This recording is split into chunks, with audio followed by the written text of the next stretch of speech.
This video is brought to you by O'Sullivan Law and Ryder Justice. Check them out in the link below. Gonna try to hold her steady. Oh boy. We're getting kind of a worse and worse gas smell. I'm glad that our steering is like from a 1920s movie. What are the chances you think that we get to the top of this trail? I think it's 50-50. Hey everybody, welcome to Off-Roading a 100-year-old Ford Model T. Case, where are we at?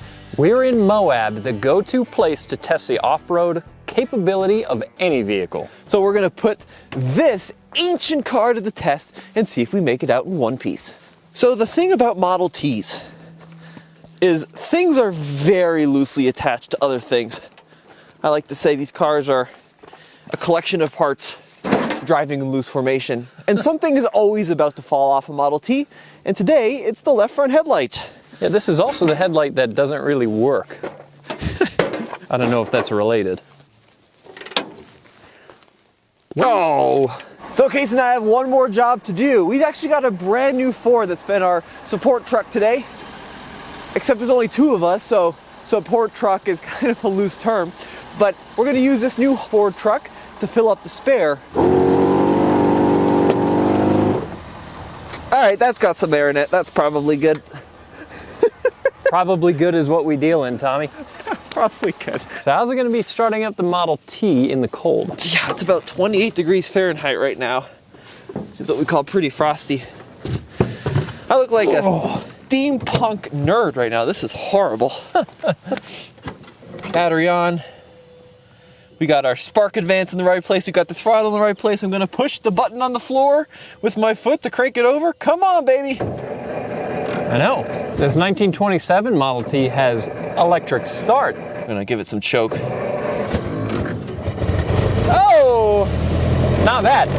Of course, we did have it running already to get it to this point, but earlier it was pretty tough getting this started. Yeah, she was pretty cranky in the cold, but she's up and running now. I think we're ready for an adventure. Now, as we get rolling here, should we discuss our off-road our off-road gear that we've got? Yeah, so we've got 4 wheels, Yeah. a steering wheel, Yeah. an engine, Yeah. and a transmission, and that's all the off-road gear we've got, Case. To the Model T's credit, we do have quite a bit of ground clearance. We do have quite a bit of articulation on these vehicles. So people out there might be wondering, why are you taking a Model T to Moab? But really, this is kind of a good location to test this vehicle because these were designed back before there were nice paved roads. And look, the Model T is obviously not going to be a rock crawler. It was never designed to be a rock crawler. But really rough surfaces is exactly what this car was meant to drive on.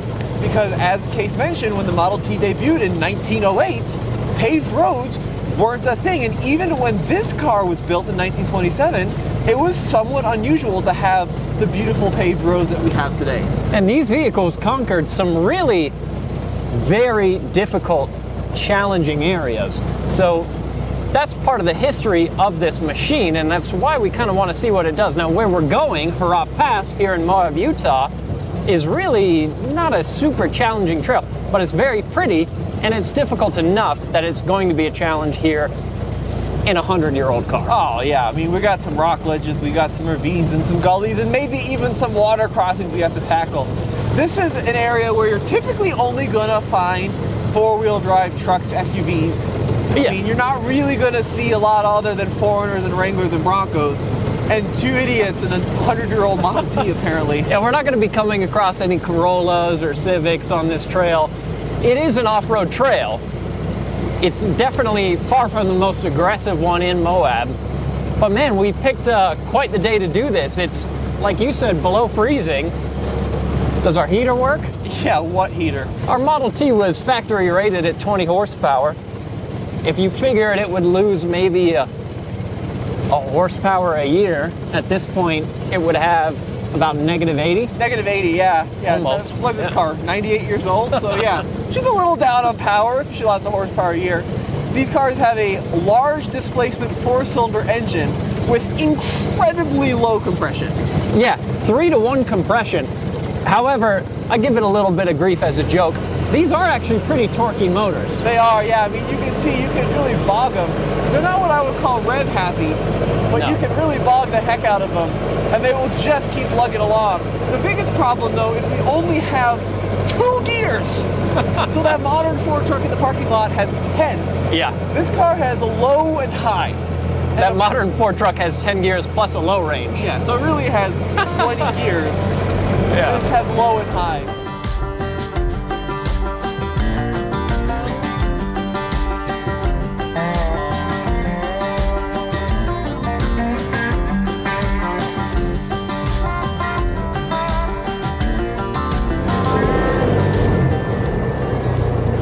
How's it going? Thank you.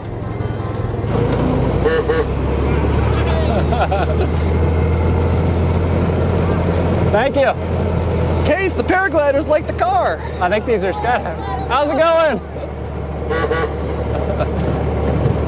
Yeah, they do. It's a hit.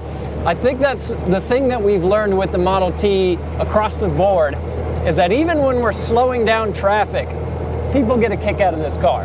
Yeah, man. It's just the coolest little thing. It is. It's almost as cool as being on this road because you just landed from the sky. No, yeah. That's also pretty cool. That's pretty badass, those people paragliding. Wow, it is really cold now. Yeah, it's nippy. We're in the shade. At some point, we're gonna make it in the sun, and I'm looking forward to it. But Tommy, I gotta say, you're building up quite the backlog of Model T experiences. Over 14,000 feet. You've Model T'd in the snow. We're Model T'ing off-road today. We've Model T'd on the highway even. I know, dude. We've kind of crossed the gamut at this point. These cars are just the coolest little things. Tommy, we're already making a repair. What's going on, Case? Well, the little arm for our windshield wiper here had come loose. As previously discussed, everything on the Model T does. Yeah, it's going to be quite a bit of stopping, I think, and adjusting things. And the eagle-eyed viewers out there might notice our windshield is cracked, and this was an unfortunate thing that happened towing the Model T out to Moab. Our windshields were horizontal, air was flowing through them, and then we hit a huge gust of wind, and it slammed down on the steering wheel and broke it, which is just devastating. But look, we're using this car. It's a vehicle meant to be enjoyed. And it's better than sitting in a museum, right, Case? Absolutely. We get out and we do things with these vehicles. That's the whole reason that we buy them, because there's plenty of these that are sitting in museums. But it does seem like these don't really like going 70, 80 miles an hour on the highway, even on a trailer. Makes sense. They weren't really designed to do that. So, first real obstacle of the day, we have these muddy trenches leading to a little bit of a water crossing. Now, this is going to be a great demonstration of what makes the Model T special. This exact terrain is the terrain that it was built for. We have these deep grooves in the earth with a high beam in the middle, and what you're going to find is with that crazy ground clearance and the thin tires, we can easily straddle these big obstacles and get through the mud. I hope. That's a little presumptive. We hope. We've also been through this same water crossing many times, so we know that at its current water level, this is not super deep, Nope. so we should be fine. But the key is going to be keeping some momentum because it's pretty soft here, and with really one-wheel drive, we're going to want to make sure that we can keep it going. So you're thinking second gear, flat out? Flat out, baby, 38 miles an hour? No. We're going to do first gear, 5-6 miles an hour, keep that momentum going, and then get through the water. All right, Case is filming the water crossing. I'm going for it. So I'm going to do first gear till we get through these ruts. Going to try to hold her steady. Oh boy. Oh, she's bumping a little bit. And then we got the water crossing. Oh, like it's nothing. And then we got a little bit more mud out on this side. So we're going to try to power through that. Oh, beautiful. What a fantastic machine. Well, the dirt road has ended and now the trail has begun. And we get to kind of experience some of the ride quality of the Model T over some pretty rough terrain, actually. Yeah, and the ride quality is great. We're not going exactly quick here, but we are moving, and I think that's pretty good for a car built nearly 100 years ago. Thank you. And we're getting passed by a Jeep. How's that happening? Everyone thinks it's just the coolest thing out here. The thing about the ride quality is there are no shock absorbers. No. So what happens is you hit a bump, and then the car continues moving about 3 seconds after that bump was hit. And by then you've hit several other bumps, so you're pretty much just shook around the entire time. But what a cool experience.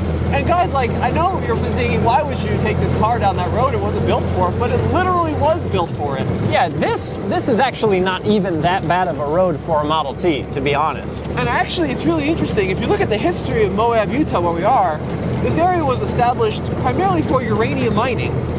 And roads like this were explored in cars much like this. And of course, the legendary World War II Jeeps, right? Yeah, absolutely. And that's kind of what established these areas. And we're not only a fan of the Model T, but we're huge fans of Moab, Utah, and this part of the country because it's very close to home for us and it's a place that we've spent a lot of time. So we're getting to explore a little bit of the history of how these vehicles were used, as well as how some of these trails were initially driven and discovered. Now, one thing that's concerning me a little bit is we're getting kind of a worse and worse gas smell. Yeah, we might be. I'm gonna hope that it's just sloshing. Yeah, it could be. We did top it up before we went on the trail here. So maybe we'll pull over and check it out and see if we can figure out. Oh God! What wow. that smell is. Yeah. That's probably not a bad idea because typically gas smell is something you want to investigate. Address, yes. You know what would help a lot, Tommy, is if we had a Ruxel. Yes, that would help a lot. So the Ruxel it's another gear set for the rear end, and they're pretty expensive to retrofit if you don't already have them. But that gives you a low gear, essentially. All right, let's hop out. Let's see if we can figure out where that gas smell's coming from. Now, this is a very quintessential part of the Model T experience, is pulling over and inspecting things as you go, because rarely, at least for us, do we ever just go somewhere and nothing seems to be the matter. So you're exactly right, Case. If you look at our fuel cap here, it's on there tight, but it's covered in gas. Yep. So I'm thinking that the seal is just old on this fuel cap, and we're getting gas sloshing out the top because we are kind of bounding around quite a bit. And Tommy, I'll tell you just from the motorcycle world, if you overfill your gas tank a little bit on an older bike, even if you've got a decent seal, it'll come sloshing out if you tip the bike too far. So I would be surprised if with the best of seals in the world you can put on that, whether it would keep it from sloshing out. Now Tommy, if you ever find yourself in maybe grave danger like we are today, there's somebody that you can call. Yeah, that's right, our friend Scott O'Sullivan. Now, he runs an amazing law practice, O'Sullivan Law and Rider Justice, and he is the man single-handedly funding this operation to Moab, Utah, basically. Without his support, none of this would be possible. Yeah, funding this fool's errand, some would say. Yes. And if you are doing something that is going to get you hurt, O'Sullivan is a great guy to have on your side.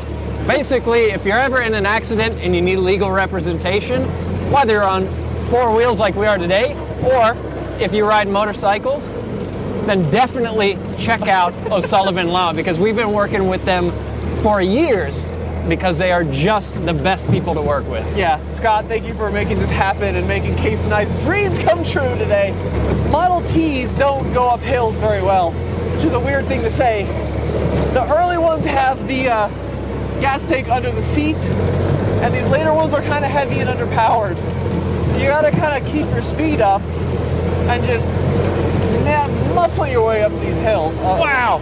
Uh-oh. Go, go, go, go, go, go, go, go. We're about to catch up to the Jeeps, Tommy. But the problem is, then you muscle your way up these hills and you have these shocking descents.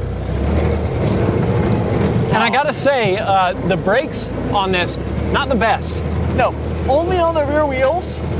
And there's a reason that cars have front wheel brakes typically. Yeah, because they do most of your braking. Yeah, so you end up just skidding around a lot and not accomplishing much. Oh, we got a side-by-side behind us now. I'll tell you what, though, they won't be able to keep up with us. Look at the speed we're doing. This is kind of the original side-by-side, Case. It's kind of the original anything with a motor, Tommy. Oh, come on, come on, come on, come on, come on, come on, come on. And look, as much as it would be good for us to stop every 10 feet for people to get by, we really can't. We're going again. So we kind of got to keep at least a little bit of momentum as Tommy is doing here.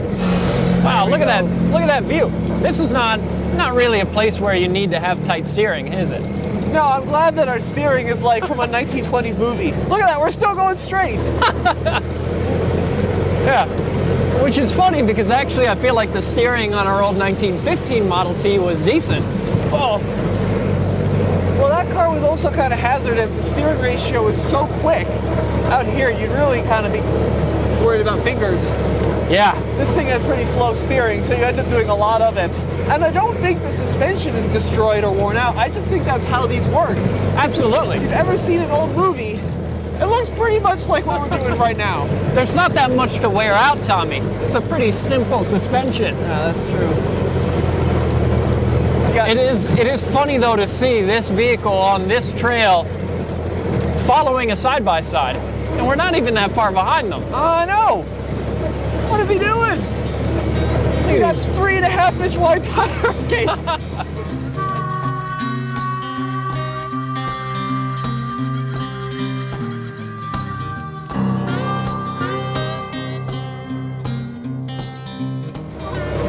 We're almost to the top now, Case. Yeah, we're getting pretty far. There are a couple more of these rock ledges in between us and the top, but we're making great progress.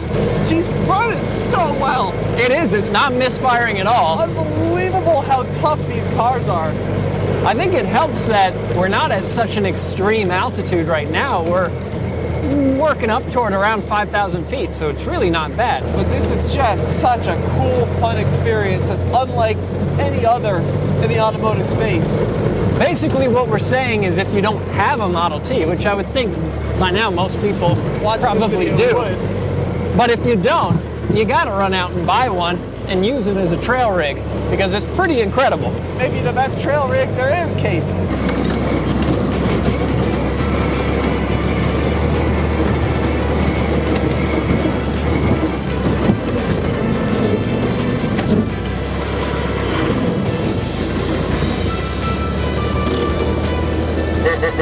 Yeah! Woo, dude! Hurrah pass!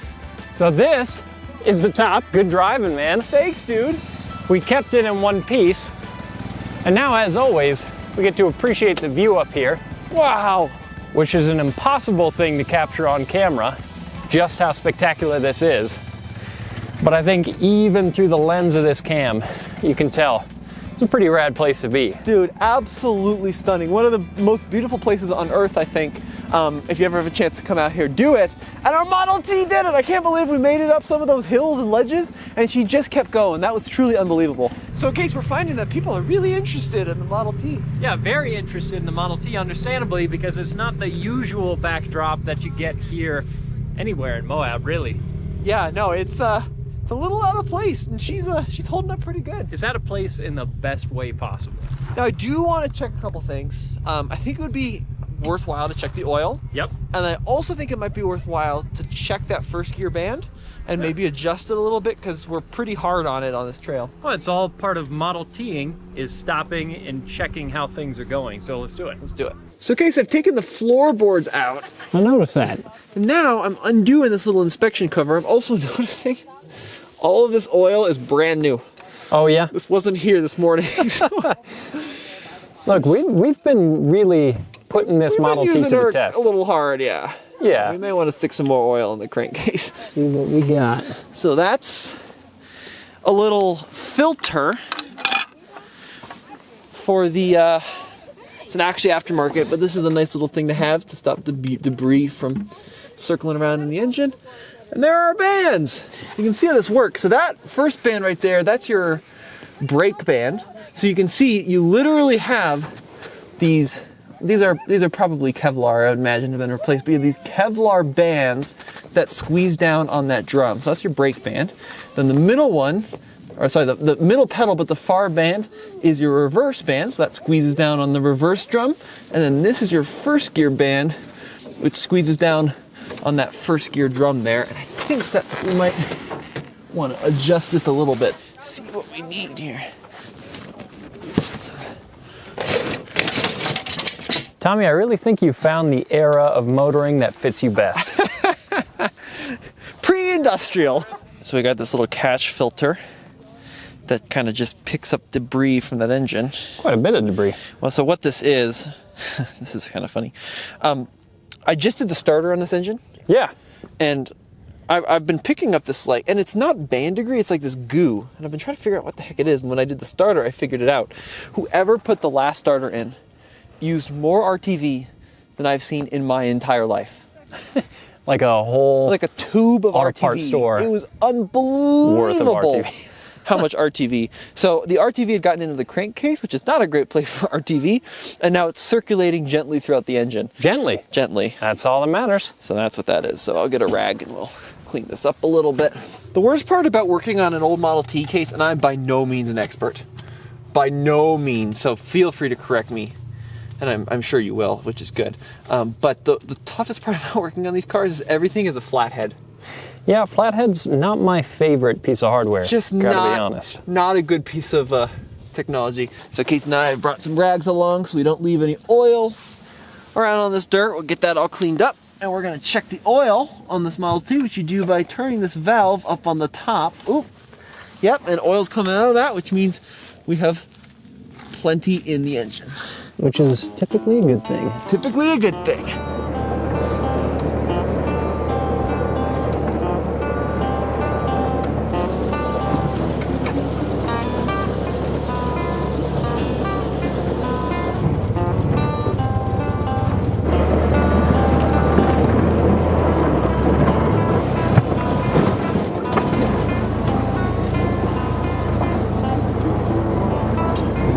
Another Ford enthusiast. Another Ford enthusiast.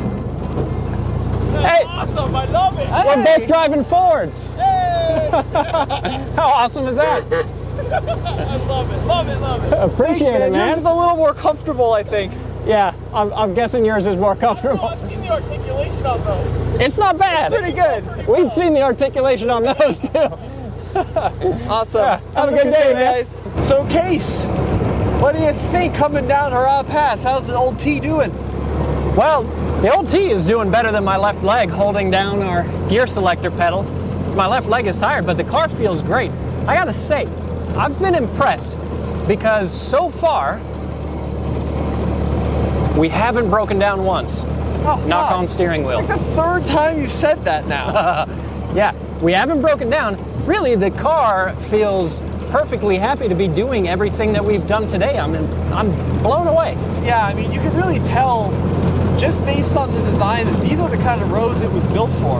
With the high clearance, the high articulation, and the soft suspension, right? These rough, rutted, rocky roads are exactly what Henry had intended for this car. And Casey, you think this car's happy doing this, or do you think it would rather be in a museum somewhere? The car feels mechanically very happy to be doing this. It's not missing. Of course, we've got creaks and rattles, but that's all true to how the car operates under any circumstances, even on the smoothest of paved roads. So nothing that's being communicated to me through all the squeaks and rattles is a rattle or a squeak of protest. The car feels happy. I don't think it was so happy to do Pikes Peak. No. But what we've done today feels perfectly in line with what this car is built to do. And everybody we've passed is so excited to see this thing out on the trail. Understandably, it's thank you. It is a sight to see. It's definitely pretty cool getting this car out in such a beautiful location on a really cool dirt road. This is just a perfect way to experience the Model T. Perfect way to spend a day, yeah. No, I mean, the car is holding up a lot better than I expected. I think it's time to do some steering work because it looks a little too cartoony, I think. Yeah, it's a lot of steering input, probably more than we would ideally have. Yeah, but apart from that, it has been an absolute joy. And this little engine, 2.9 liter, super low compression. Casey's driving it better than I was. I was kind of rallying it up the hill. Casey's been taking his time, and it just has so much low end torque. You can kind of idle your way up most of the hills and just let it lug. The nice thing is that you can really use on the downhill like we are now a lot of engine braking because these brakes are not the best. We do have the Rocky Mountain brakes. We've got the brakes on the rear wheels, which is nice. It's a good thing to have, but you can't depend on them too much, as we found the last time we took this down a big mountain. Yeah, down Pikes Peak, well, we'll show that clip now. Smoke the brakes a little bit. But overall, I've been blown away. So we're gonna get a few more shots. We got that water crossing to clear one more time. Yeah, should we just go through it, or are you getting out? No, I'm gonna get out. Oh, wow. And then we'll meet you guys back at the truck.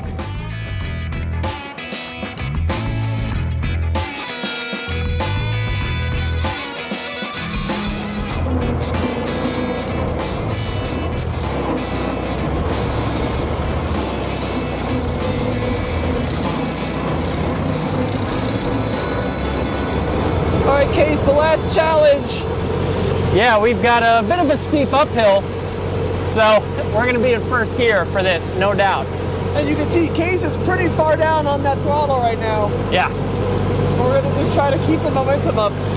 We gotta keep some amount of momentum, but there's also tight turns like what we're coming into, and there's other vehicles on the road, of course, so we gotta be mindful of that as well. Good. It's a very, like you said, active driving experience. You never zone out when you're behind the wheel of a Model T. Oh, that was way easier than I thought. Yeah, it's actually doing great. Last time we were doing a steep climb like this was at the top of Pikes Peak at over 14,000 feet. And it was struggling for power there, but here it feels great. This is not hard for it at all. That was a cool bike. That was a Honda Trail. That was a trail. We had a trail here once. 125. Yeah, we've done this exact same road on a Trail 125, so that's pretty cool. Case, that mighty four-cylinder is reverberating off the walls. It's purring, it sounds great. We're making awesome power. It's not even bogging. It sounds like it's loving this.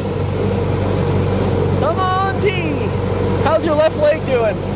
You know, it had a nice little break when we were in second gear back there, so I'm doing okay. Wow, Case, check it out. We're back at the new truck. We made it probably 10 miles off-road, and the little Model T is still cranking along.